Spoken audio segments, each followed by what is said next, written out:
Hey class, it's Professor Rourke. So I had a question and asked my instructor question from a student who is going through and completing some of the quiz reviews and going back to some of the homework problems that they maybe didn't get correct the first time or just didn't get to. And that's a really good idea of things to do before the midterm tomorrow, just to make sure you're feeling comfortable and ready to go. So definitely look at those quiz reviews, but also go back through your old homeworks and see if you can sort of click through some. But also if you had any marked wrong or partially wrong, those are also good ones to take a look at. And you can always shoot me a message and let me know that you would like me to make a video to go over it. Okay, so this question is 3.5, number 8. It's dealing with the box plot questions in 3.5. So it says, here is the 5-number summary for the distribution of cigarette tax in cents for all the states in a certain country. Use this information to answer part A through D. So it says this is the minimum is 9, Q1 is 30, the median is 48, Q3 is 101, and the maximum is 152. And I guess it's the cigarette tax for all states in some country. Okay. So they could have done this differently. They could have drawn a box plot for you, okay, where they had a number line and they maybe started at like 0 and then I don't know, 10, counting by tens all the way up to 152. And they could have change the color a little bit to make it a little easier to see.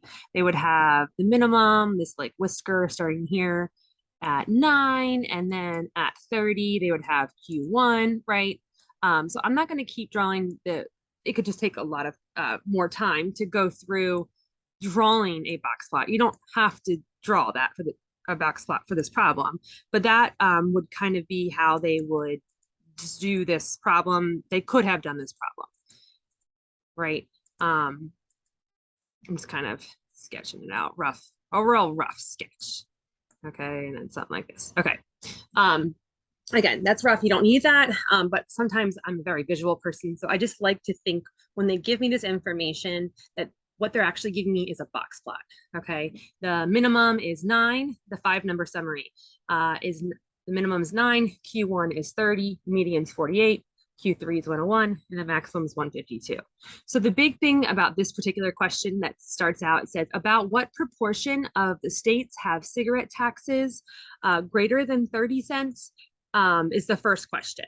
Okay, so that is where we have to take a look and see where is 30 in my 5-number summary. Okay, so 30 is Q1. And then they're going to ask us what proportion of the states have taxes greater than 30 cents.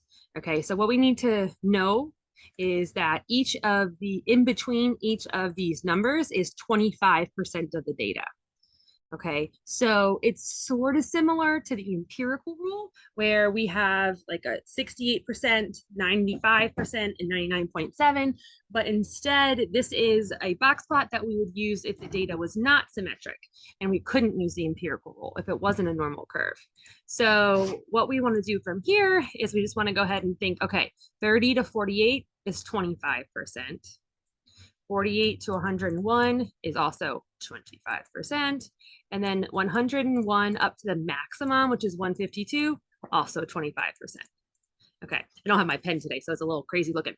But that would tell us that from Q1 up, from 30 cents up, is 25% plus 25% plus 25%. So that would be 75%.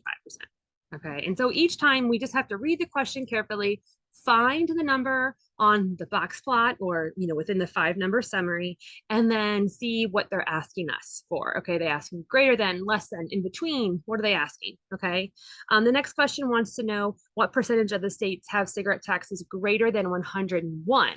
Okay, so 101 was Q3. That would be visually, that's this end of the box right here, and there's only one quartile between Q3 and the maximum, so that would be 25%.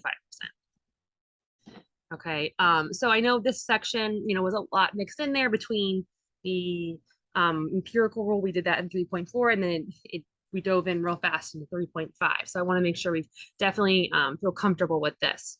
Part B says, between what two values are the middle 50% of the observations found? Okay, so when they're asking about the middle 50% of the observations found, sometimes they also will call that the IQR, the interquartile range. That's essentially the box is going to count as the middle 50%.